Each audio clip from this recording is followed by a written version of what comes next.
Welcome to NSI Live, the National Security Institute's podcast home for events and miniseries. I'm Lester Munson, and I'll be your host for today.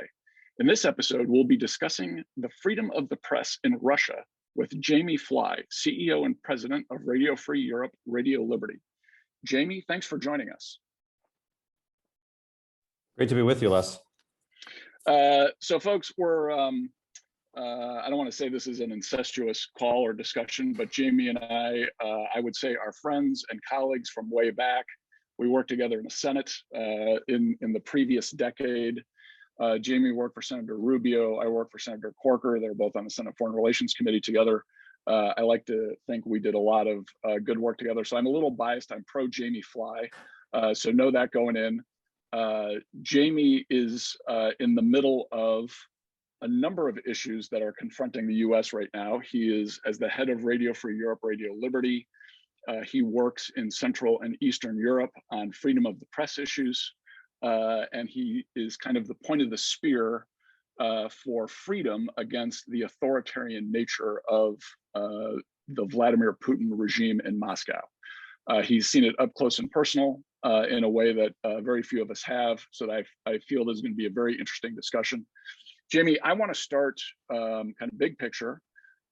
Talk about, if you would please, Radio Free Europe, Radio Liberty, what that is, what its legacy is, what the current mission is, and how it fits into the US Agency for Global Media and the things that are funded by the US government in this area, if you would please.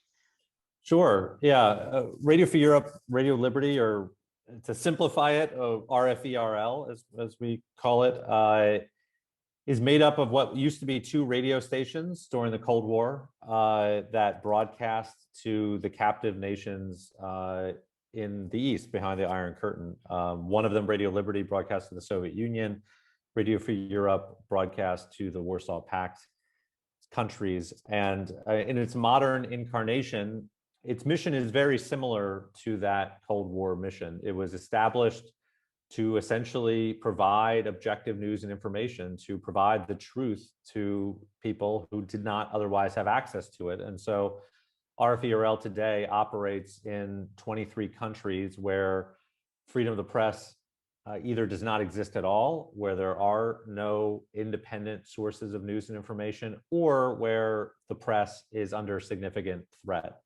As a public broadcaster, essentially funded by the US Congress, RFERL, through its local language services, broadcasting in the local languages, can play that role as an independent source of news and information for people. We operate in 27 languages and in a range of markets, from stretching all the way from, I like to say, from Belarus to Afghanistan and everywhere in between across Eurasia. And despite the name, we also do have a number of services that are in the Middle East, like an Iran service, and in Central Asia, in the Central Asian states, as well as in Afghanistan, and reaching parts of Pakistan. Like I said, we're funded by the US Congress through an annual appropriation. That has been the case since the 1970s. We were previously funded in the beginning of the Cold War by the CIA, it was later revealed. But when Congress debated this in the 70s, they wanted to make clear that there would be no government interference in the day-to-day operations of the reporters at RFERL. And so they set up a structure where the US Agency for Global Media, the current incarnation, is in part supposed to protect RFERL and the other broadcast networks that are funded by the Congress from political interference, from interference from the State Department or officials who might be tempted to try to get the radios to go easy on a particular government that the US has close relations with, despite their human rights abuses. And the system generally works, and we've been able to protect our independence through multiple administrations and allow our journalists to go about their jobs on a daily basis and to fearlessly report on whatever they decide their audience is interested in. And that's always been our brand, and that's why audiences, even now in this digital age, continue to be attracted to our content in each of those countries. And Jamie, you've because of that very essential nature of RFERL. You've run into trouble in Moscow with the Putin government, with Vladimir Putin, and some decisions he's made about the legal stature of RFERL in Russia. Can you talk about that dilemma and what the current status is? Yeah, so the company in the last 30 years has overgone some interesting changes, because in the Cold War period, RFERL, both radios, operated physically removed from their audiences. They were headquartered in Munich, Germany, obviously broadcasting mostly radio through the airwaves. And the journalists were citizens, exiles of the countries they were broadcasting to, but many had fled. Many had maybe had some family still there, but they weren't able to travel back and forth for the most part. Well, after the fall of the Berlin Wall and the collapse of the Soviet Union, RFERL's model of journalism fundamentally changed. We entered an expansion mode where we set up bureaus in as many countries as possible that we had broadcast to for decades, but never been able to operate freely in. And the Moscow Bureau is an example of that. It was established 30 years ago this year. In 1991, we were invited in at the time by President Boris Yeltsin, and that was the story in many of the countries that we moved into. We were actually welcomed by the new political leadership that had taken over after the communist era.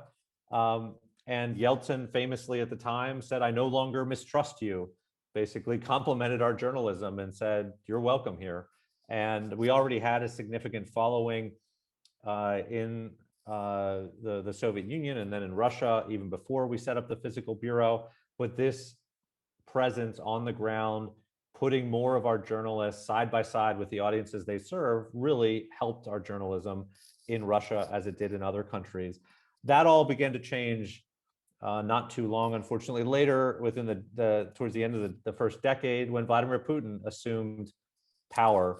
And over time, we saw a steady decrease in our ability to access the Russian audience. We saw restrictions imposed on us, loss of radio licenses, blocking us from providing our TV content on satellite or cable packages. And then in more recent years, in the last 4 or 5 years, the designation of us as so-called foreign agents, foreign agent media, because we receive funding from a foreign government. And even those restrictions then slowly tightening to what we've seen now in the last 6 months, invasive labeling requirements regarding our content, essentially trying to drive down our audience numbers by limiting our access to Russians, especially online and on social media. And now even an expansion of this campaign beyond us to other independent media outlets in Russia, like Meduza, and attacks on civil society. So I think now it's not just about targeting RFERL, it's part of a broader pressure campaign that the Kremlin is organizing to stifle dissent and certain views in the run-up to the Duma elections later this year, and possibly because of concerns about growing public unease with the length of Putin's tenure. But we're now facing a situation, because we've refused to go along with these latest requirements, where we're being fined to the tune of millions of dollars. And we've had to take some preventative steps to move some of our staff out of Moscow. We've had our bank accounts frozen in Russia, and we're committed to continuing our work on behalf of the Russian people, but it's going to be increasingly difficult for us to do that from inside Russia, which is really sad, again, given our history and given the fact that 30 years ago, in a much different era in US-Russian relations, we were welcomed in with open arms. And what are the prospects for you and RFERL succeeding in this legal battle with the Putin regime? It's uphill, to say the least. I mean, we've appealed each time that we are putting out a piece of content which does not meet these invasive labeling requirements. And they're not just a one-sentence disclaimer saying that these guys are a foreign agent. They've actually now mandated almost like a paragraph warning that needs to go on every web article, every social media post. And you can actually see, if you look at the Twitter feed of Meduza, which is unfortunately one of our fellow foreign agent designated media, the entire tweet, the Twitter post is the warning there's actually no room for any message in the tweet itself. On online videos, they want you to put a 15-second trailer that you cannot fast forward through. A lot of our viewers and audience have been drawn to us because of our social media video coverage of events like Navalny's return to Russia, protest coverage, which they can't get from state-sponsored media. And no one's going to sit through a 15-second trailer just to watch a 90-second video. It just doesn't happen on social media. The algorithm will drive down the content and not even promote it because of that trailer. So we're refusing, but every time then we post a piece of content, it technically is a violation of that law. And so we have accumulated hundreds of cases where they've gone after us for violations. We now have roughly $2.4 million in fines assessed, and we have appealed every single fine, but obviously the Russian courts have ruled against us. And that's how we've reached this point where we now have our bank accounts frozen and bailiffs visiting our office on several occasions, getting ready to apparently seize the office. Despite our problems with the Russian judicial system, we are appealing to the European Court of Human Rights, and they have agreed to hear that appeal, but that is a protracted process. And so we don't anticipate it moving fast enough to solve our problem with the Bureau, but we're going to continue to pursue all legal means possible, as well as the political engagement we've been doing to raise awareness about our challenges. And if the legal battle doesn't go well, and RFERL ends up having to do all of its work from outside of Russia, do you have a plan to continue to provide truthful content to Russians in that eventuality?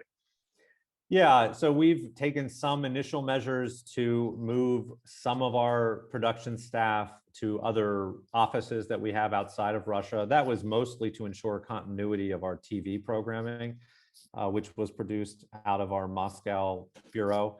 But we still have an extensive network of freelance correspondents that are very brave, who are very loyal to us, and they value the work that they do for us and for their Russian audience. And they have indicated that they're committed to continuing to work with us. Those freelance correspondents are not just in Moscow, they're actually across the entire country. We believe it's actually the largest network of independent journalists in Russia that's still active. And so we're going to try to work with that network of journalists for as long as possible. The challenge is that the Russian state is not just targeting media entities like our Russian outlet. They are also now targeting individual journalists, and they've started to apply their foreign agent law to individual journalists. And there are significant penalties if the state decides that you're a so-called foreign agent journalist. We've had several of our freelancers designated in that way, and they're now involved in protracted legal battles. But our hope is to work with journalists on the ground as long as possible. And then even if we run into problems on that front, we're also looking at other ways to do journalism from outside the country, relying on the engagement of our audience to ensure that we can continue to provide objective news and information, no matter what the Kremlin tries to do to us. So Jamie, let me ask you a kind of a sensitive question. I'm sure that the Russian government is going to cite through this process, or has cited the fact that the U.S. government has told Russian propaganda outlets and Chinese propaganda outlets that inside the United States, they must register as foreign agents under our Foreign Agent Registration Act. And is the Putin regime trying to draw a parallel between what the Trump administration did with Russian and Chinese propaganda with what they're doing to RFERL in Moscow? Yeah, they have framed their use of the foreign agent law as a supposedly reciprocal action similar to the US Foreign Agent Registration Act and its imposition of requirements on RT, Russia Today, and Sputnik in the US. The reality is that although RT and Sputnik have had to register because they are funded by a foreign entity, by the Russian government, and they've had to declare information about their executives, about their finances. What the Russian state is now requiring of foreign funded media in operating inside Russia goes well beyond anything that the Department of Justice requires of RT and Sputnik in the US. And at a certain point, as we were operating inside Russia, we went along with the Russian requirements, in part because we understood that RT and Sputnik had to do certain types of registration activities in the US, even though we always knew that we value our independence. We're protected in US statute. That editorial independence is protected in US statute, whereas RT and Sputnik, there are no guarantees of editorial independence whatsoever. And actually all the evidence indicates to the contrary, that they are government directed, not just government funded. But we went along with the general registration system. We registered our local entity as required. We paid the taxes, we paid the administrative fees. But that all changed now with this invasive labeling, which is not required of RT and Sputnik in the US. And the indication is that the Russians are just using the US FARA argument as something that they can hide behind for their targeting of independent media now in Russia. So if I were a really, and I am not, but if I were a really cynical realist in my approach to foreign policy and international relations, I would say, well, the Russians have their news and propaganda efforts. The US has its news and propaganda efforts. They're essentially equal. We're trying to make an argument to the other side, and all's fair in love and war. And if you've got to deal with some tough situations in Moscow, that's okay, because we're trying to make it tough for Russians and Chinese agents in Washington.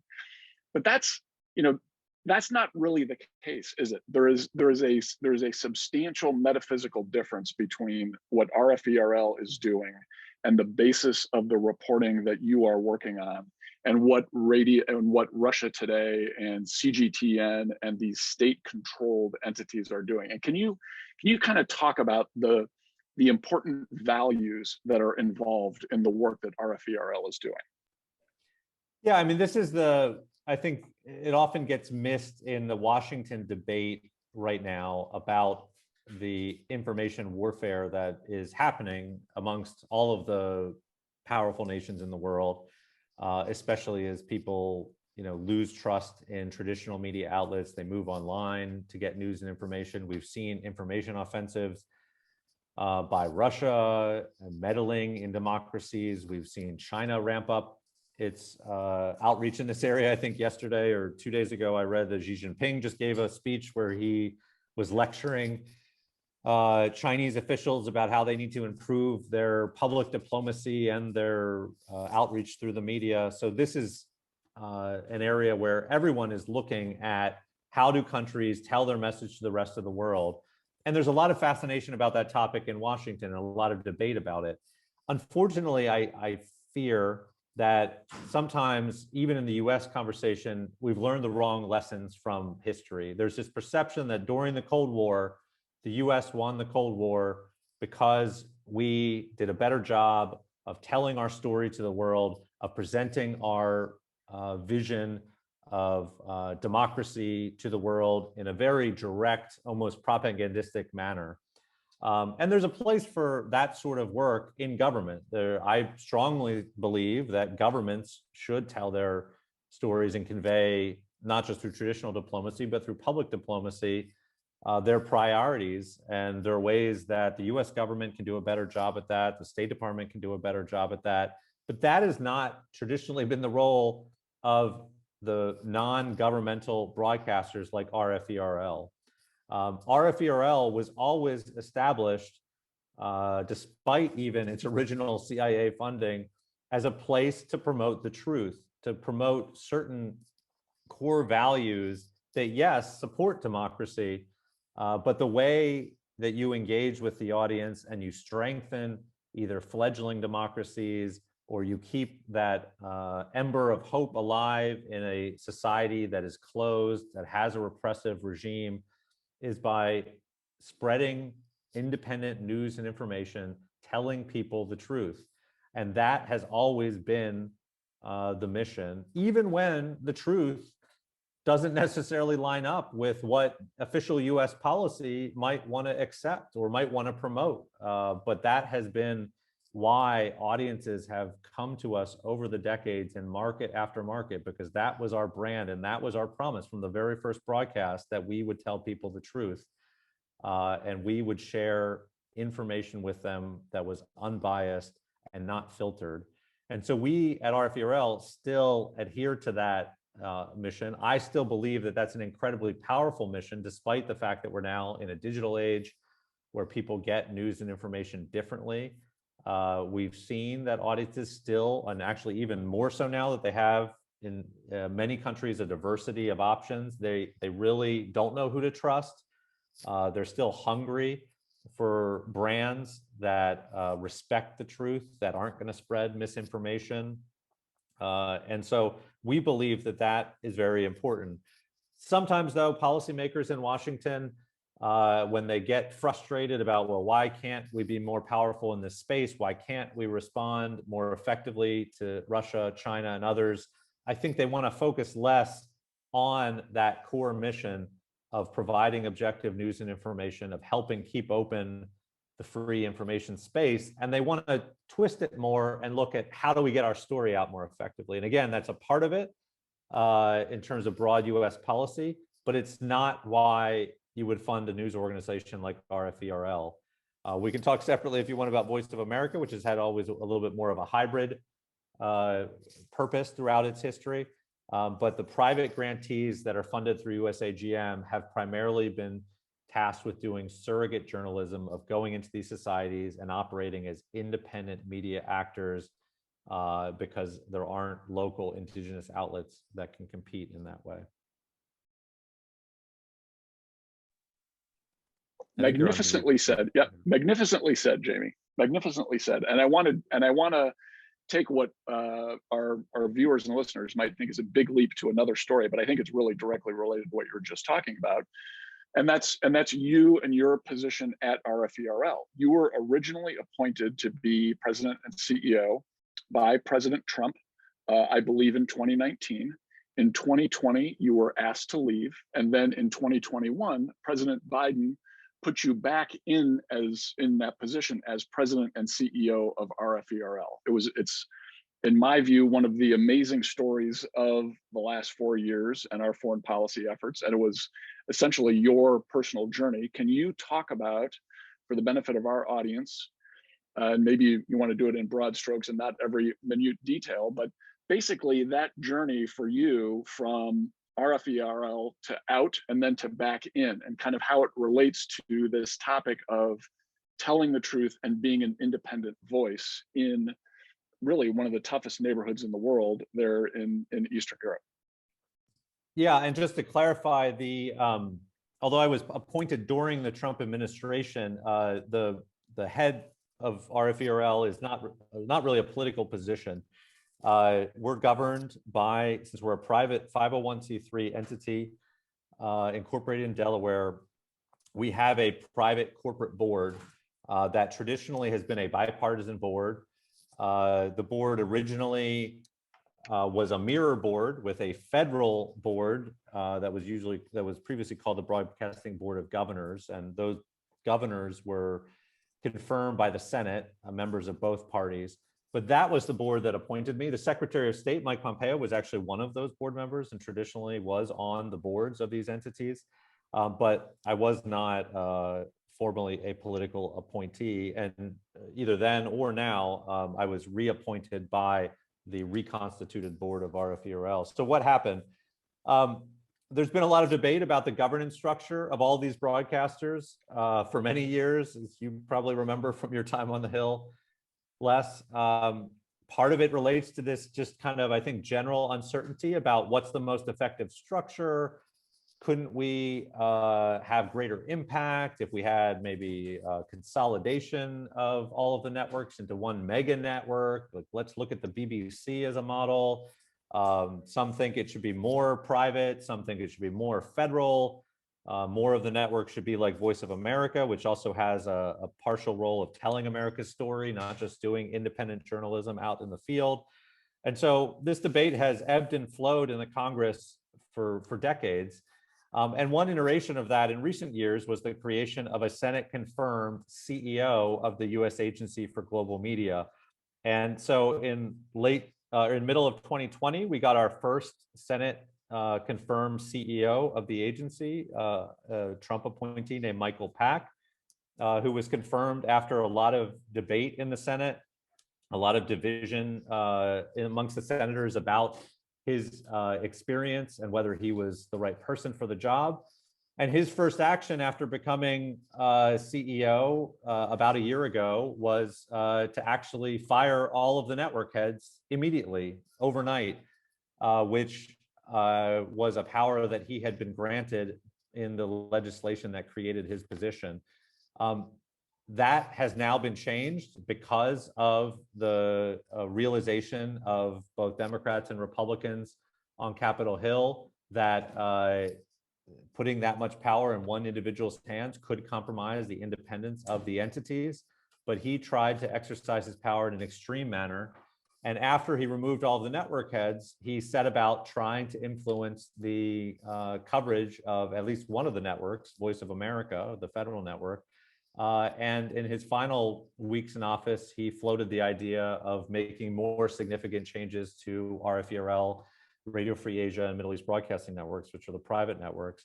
And so that short tenure, roughly 6 or 7 months that he served in office, I think has now led to a kind of different trend in congressional oversight of the broadcasters, where I think they now appreciate why there needs to be more independence of the networks and why centralization and more authority for a federal official is not the way to go because of the ultimate impact it can have on the journalism.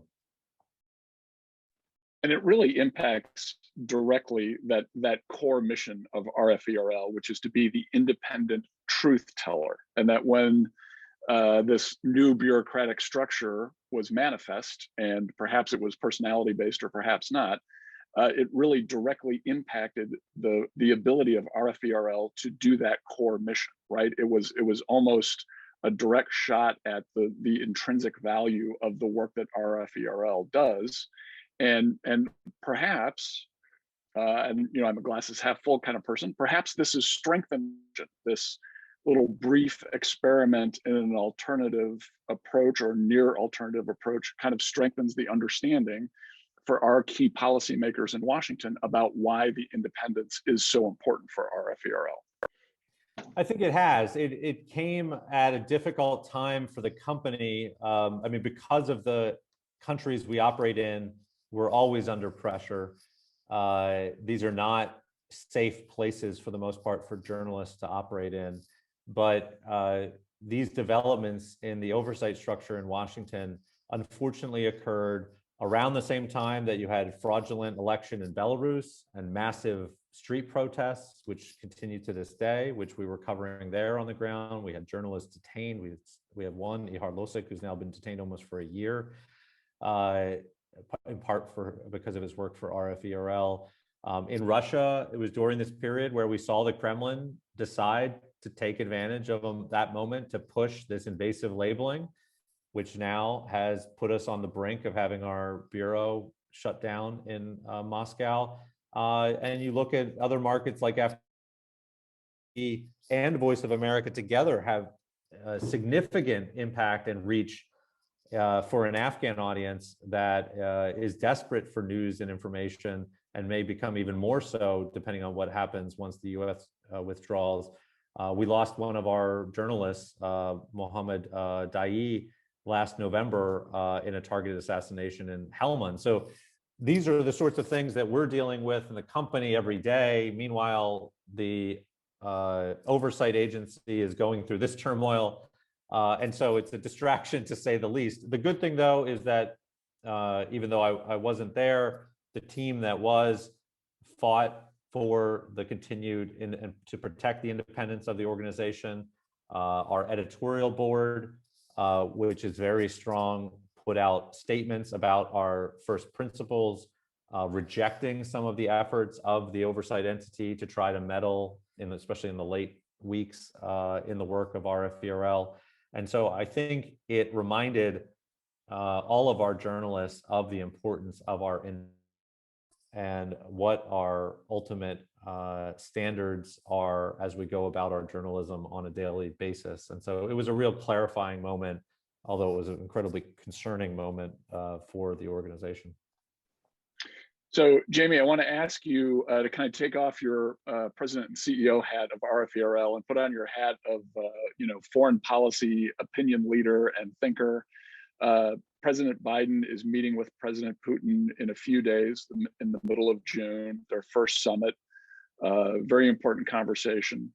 What is so as the lead into that, what's your assessment of kind of this existential battle between the Russian authoritarian approach and the American, perhaps somewhat flawed, but approach based on truth, an approach based on independence and local voices? How is that, broadly speaking, playing out these days in your view? We've got a new president in Washington, got a guy who's been in power for a couple of decades in Moscow.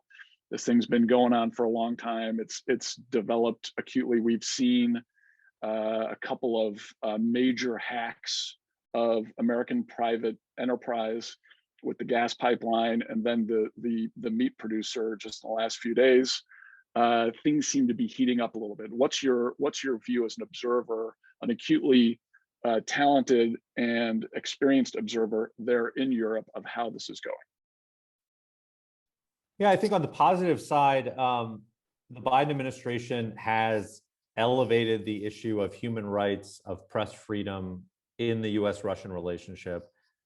We've benefited from the statements of support, the efforts of Secretary Blinken, Jake Sullivan, and others to raise with their Russian counterparts our particular challenges, and not just our situation, which they have raised, but then also the plight of other news outlets like Medusa, which are being pressured in this way. And so you have seen a renewed focus on human rights, press freedom in that dialogue. Now, the problem is the Russian side has refused to engage, and if anything, has intensified its attacks on us, on human rights organizations, on civil society. Just almost every day there are new developments in the run-up to the summit. And so I think it's going to raise questions about how far is the Biden administration willing to go in responding if there's not a way to engage on these issues constructively with the Russian side.